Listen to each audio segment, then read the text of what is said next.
മൈനാഗപ്പള്ളിയിൽ MDMAയും കഞ്ചാവുമായി 2 യുവാക്കൾ പിടിയിൽ.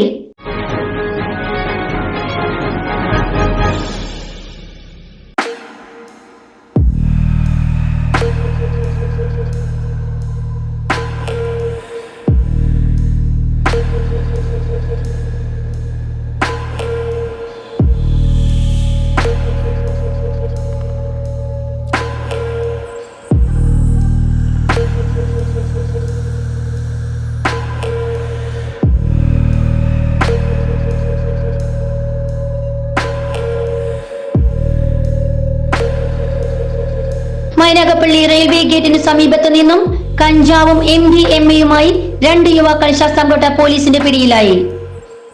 മൈനാഗപ്പള്ളി സ്വദേശി അശ്വിൻ, മലപ്പുറം സ്വദേശി അർജുൻ എന്നിവരാണ് പോലീസിന്റെ പിടിയിലായത്. ശാസ്താംകോട്ട പോലീസ് നടത്തിയ രാത്രികാല പെട്രോളിംഗിനിടെ സംശയം തോന്നിയ യുവാക്കളെ പരിശോധിച്ചതോടെയാണ് മയക്കുമരുന്ന് കണ്ടെത്തിയത്.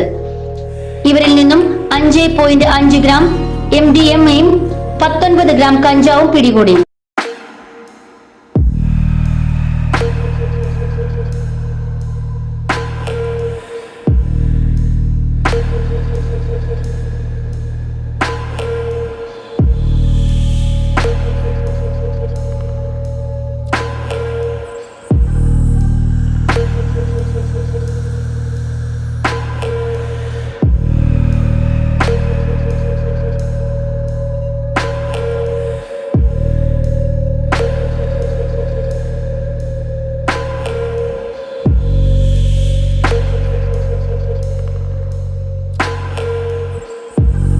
പ്രതികളെ ശാസ്താംകോട്ട പോലീസ് സ്റ്റേഷനിൽ ചോദ്യം ചെയ്തു വരികയാണ്.